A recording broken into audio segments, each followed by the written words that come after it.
Sir నిన్న actor Prakash Raj కూడా కొన్ని కమెంట్ చేయడం కూడా జరిగింది సార్. అంటే రాముడు గురించి, రాముడు నార్త్ ఇండియన్, రావణాసుడు సౌత్ ఇండియన్ అని చెప్పి అలాగే ఒక కొత్త కథని, కల్పిత కథ లేదంటే ఆయన సొంత రైటింగ్ ఏమైనా రాసుకున్నారో తెలియదు కానీ, బట్ ఒక మంచి నటుడు మంచి కథను కూడా అల్లినట్టుగా కనిపించింది. ఎలా చూస్తారు సార్? ఒక దాంట్లో కూడా రాముడు అలాగే లక్ష్మణుడు ఒక దొంగగా చిత్రీకరించినటువంటి పరిస్థితి. ప్రకాష్ రాజ్ ఒక సినిమాల్లో వెండి తెర మీద మాత్రమే విలన్లు వేషాలు వేస్తాడు అనుకుంటే పొరపాటు. సినిమాలో వెండి తెర మీద, తెర ముందు విలన్ గా యాక్ట్ చేస్తాడు, కానీ విలన్ గా నిజ జీవితంలో జీవిస్తాడు. నేను చాలా క్లియర్ గా చెప్తున్నాను. ఆయన స్క్రీన్ మీద యాక్ట్ చేస్తాడేమో, కానీ ఒరిజినల్ లైఫ్ లో ఆ విలన్ గానే జీవిస్తాడు. ఎగ్జాక్ట్లీ. సో ఇప్పుడు రాముడి గురించి, కృష్ణుడి గురించి ఆయన మాట్లాడాడు. నిజంగా చెప్తున్నాను, ఈ ప్రకాష్ రాజ్కి ఏం అధికారం ఉందని మాట్లాడుతున్నాడు? అసలు ఏం తెలుసు అని మాట్లాడుతున్నాడు? అంటే ఏదైనా సరే మేము మాట్లాడొచ్చు, మేము వెళ్ళిపోవచ్చు అనుకుంటున్నాడా? నాకు అర్థం కావట్లేదు. ఇదే వ్యాఖ్య ఏదైనా ఒక ముస్లిం అల్లా మీద చేయమనండి, ఒక్క మాట చేయమనండి. ప్రకాష్ రాజ్ సంగతి ఏంటో తెలుస్తుంది. జీసస్ క్రైస్ట్ గురించి ఒక మాట మాట్లాడమనండి. అంటే ఏంటి? హిందూ దేవుళ్ళు దేవతల్ని ఏదైనా మాట్లాడొచ్చు, ఎట్లయినా మాట్లాడొచ్చు. మళ్ళీ ఏమన్నా అన్నావు అనుకోండి, నేను హిందువుని కాదా అంటాడు. నువ్వు హిందువు కాదు. ఆయన మొన్ననే ఆయన వాళ్ళ మదర్ చనిపోయినప్పుడు ఆ టైంలో ఆయన క్రిస్టియన్ మత ప్రచారకులతో ఆయన క్రిస్టియన్ మతాచార ప్రకారమే అవేవో అంతిమయాత్ర చేసుకున్నారట. దట్స్ ఓకే, నేను కాదన్నాను. నువ్వు క్రిస్టియన్ అయితే క్రిస్టియన్ గానే ఉండు. అసలు రాముడి గురించి నార్త్ ఇండియన్, సౌత్ ఇండియన్ ఏంటి? నార్త్ ఇండియన్, సౌత్ ఇండియన్ ఏం తెలుసు మీకు? అసలు మాట్లాడుతున్నారు ఏం తెలుసు ఈ ప్రకాష్ రాజ్ కి? వీళ్ళకి ఎక్స్ప్లెనేషన్ ఇస్తే కుదరదండి. ఇగో నేను చెప్తున్నాను, ఇగో this is the book. Prakash Raj is an urban Naxal. నేను క్లియర్ గా చెప్తున్నాను. I'm stating this. Why? Because ప్రతిసారి ఏది పడితే అదే మాట్లాడేస్తానో నేను ఇక్కడ నుంచి వెళ్ళిపోతాను. నాకేంటి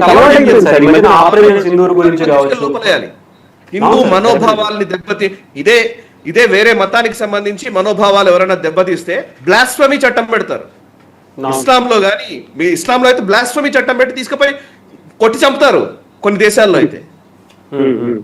అంటే రాముడు ఏదో అక్కడి నుంచి వచ్చాడట, లక్కీ అట, ఈయనకి ఏదో కామెడీ చేస్తున్నాడు. రాముడు ఏంటి, లక్ష్మణుడు ఏంటి, కేరళకి వచ్చి మాట్లాడతాడు. కేరళ ఆదిశంకరాచార్యుడు పుట్టిన నేల అది. కేరళ ఏం మాట్లాడుతున్నావు? కేరళ ఏదో పెద్ద, ఇప్పుడు ఇది ఇవాళ ఈ రోజు ఏదో కొంచెం ఈ కమ్యూనిస్టులు వీళ్ళతో ఏదో మనం మార్చి ఉండవచ్చు గాక, కానీ అది ఆదిశంకరాచార్యులు పుట్టిన నేల, అనంత పద్మనాభ స్వామి నెలకొన్నటువంటి నేల. ఓకే. అండ్ నిజానికి కేరళలో మామూలు ట్రెడిషనల్ బట్టల్లో, ట్రెడిషనల్ గా అక్కడ వ్యవహారాల్లో వాళ్ళ సంప్రదాయాల్ని పాటిస్తున్నటువంటి వాళ్ళ దగ్గరికి వెళ్ళి మాట్లాడు రాముడి గురించి. హిందుత్వం మీద టార్గెటెడ్ గా ఏంటంటే వీళ్ళకి నిజానికి ఎజెండా లేదు. వీళ్ళ ఎజెండా అంతా కూడా ఇది ఇప్పుడే బయటపడుతోంది. వీళ్ళు సంవత్సరాలుగా చేసుకుంటూ వచ్చినటువంటి ఏదైతే ప్రచారం ఉందో, మొత్తం ప్రచారం అంతా కూడా హిందూ వ్యతిరేకత, హిందువుల వ్యతిరేకత మీదనే వీళ్ళ జీవనాధారం ఉందన్నమాట. సో మొత్తం హిందువుల్ని తిట్టాలి, హిందువుల్ని దూషించాలి, హిందూ దేవతల్ని తూలనాడుతూ ఉండాలి, తద్వారా మనం లబ్ధి పొందాలి. సో ప్రాబ్లం ఏంటంటే హిందువుల్లోనే చైతన్యం ఉండి సావదు. అది ఇంకా పెద్ద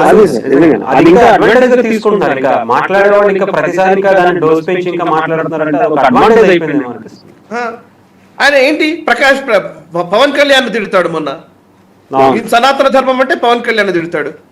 అసలు నీకేంటి బాబు ప్రాబ్లం? అసలు ఈ ప్రకాష్ రాజ్ అనేవాడు అసలు ఇంకోటి ఏంటంటే, నా ఉద్దేశం ఏంటంటే Prakash Raj is a joker. ఇవాళ నిజంగానే ఎలక్షన్స్ లో నిలబడి ఎలక్షన్స్ లో డిపాజిట్ కోల్పోయినటువంటి వ్యక్తి, ఎలక్షన్ నిలబడి అనుకుంటే ఎందుకు సోషల్ మీడియాలో మాట్లాడడం? సోషల్ మీడియాలో ఏదో మాట్లాడేసి సోషల్ మీడియా నీ పాపులారిటీ అంతా కూడా సినిమాల ద్వారా వచ్చినటువంటి పాపులారిటీ. సో సినిమాల్లో కనిపించే వ్యక్తి ఆయన సినిమాల మీద ఎట్లాగైతే విలన్ గా కనిపిస్తాడో అంతకంటే పెద్ద విలన్ గా నిజ జీవితంలో వ్యవహరిస్తున్నాడు అనేది నా పాయింట్ అంతే. సో ఇట్లాంటి వాళ్ళని ఏం చేయాలంటే ఇగ్నోర్ చేయాలి, లేదంటే కేసులు పెట్టి లోపల పడేయాలి. భావప్రకటన స్వేచ్ఛ పేరుతో ఇష్టం వచ్చినట్టు మాట్లాడేటువంటి అవకాశం కూడా నిజంగా మనం ఒకసారి దాని గురించి కూడా తీసుకోవాలి.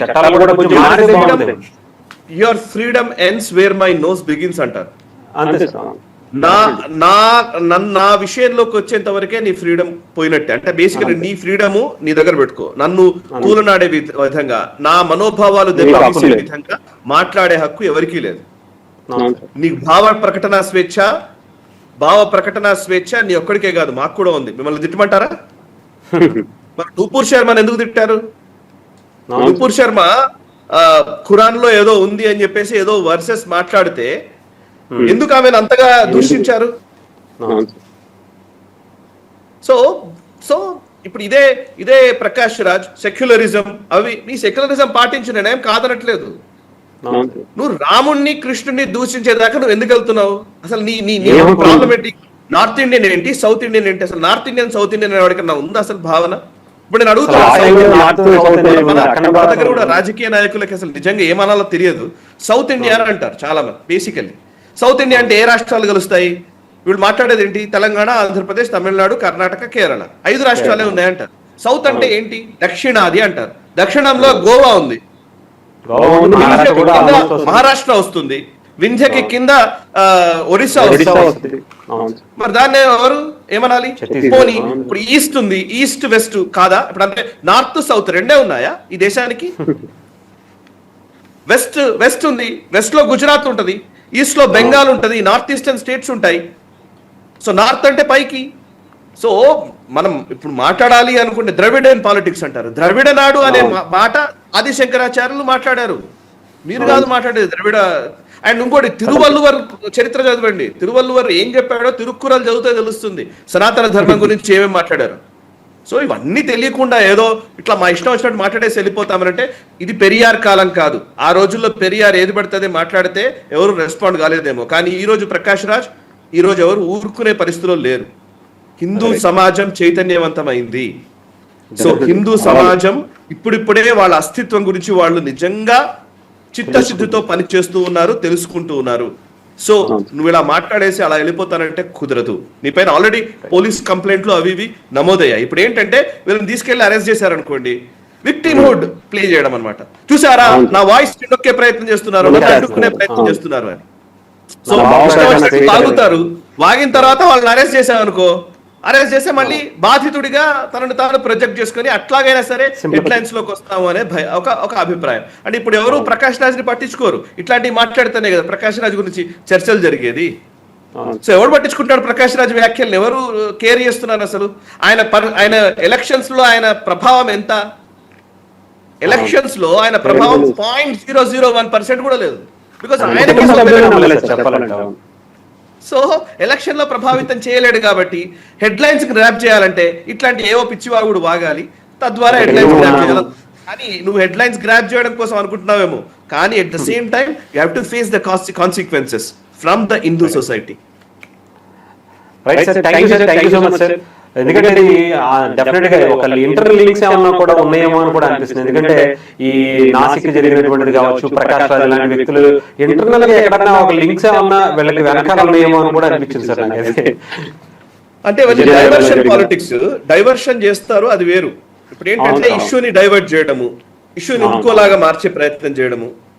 సో అన్ని ఏంటంటే ఈ చీప్ టాక్టిక్స్ చాలా సంవత్సరాల నుంచి వింటూనే వస్తున్నాం. సో రాముణ్ణి ఆయన నార్త్ ఇండియన్, సౌత్ ఇండియన్ ఇవన్నీ నువ్వు మాట్లాడవచ్చు గాక, అయోధ్యలో రామ జన్మభూమి కడితే అక్కడ ఆలయం కట్టిన తర్వాత కొన్ని కోట్ల మంది అక్కడికి వెళ్ళడానికి తహతహలాడారు, కొన్ని కోట్ల మంది వెళ్ళారు, దర్శించుకుంటున్నారు. యునో అయోధ్యలో రాముడి గుడి కట్టిన తర్వాత యూపీ జీడిపికి 2% అది యాడ్ అయింది. సో అంటే అర్థం చేసుకోండి, ఒక ఎకనామికల్లీ ఎంత యాడ్ అయిందో అర్థం చేసుకోండి. సో రాముణ్ణి ఇలా చాలా మంది ప్రయత్నాలు చేశారు, రాముని సమాజం నుంచి తీసేయడం కోసం, లేదా ఈ సమాజంలో దోషిగా ఆయనని కావాలని ఆయనని ఎప్పుడూ కూడా ఒక లైమ్ లైట్ లోకి తీసుకురావడం చాలా మంది ప్రయత్నాలు చేశారు. ఎవడి వల్ల కాలేదు. ప్రకాష్ రాజ్ ఎంత పిపీలికం. Right sir, thank you so much sir.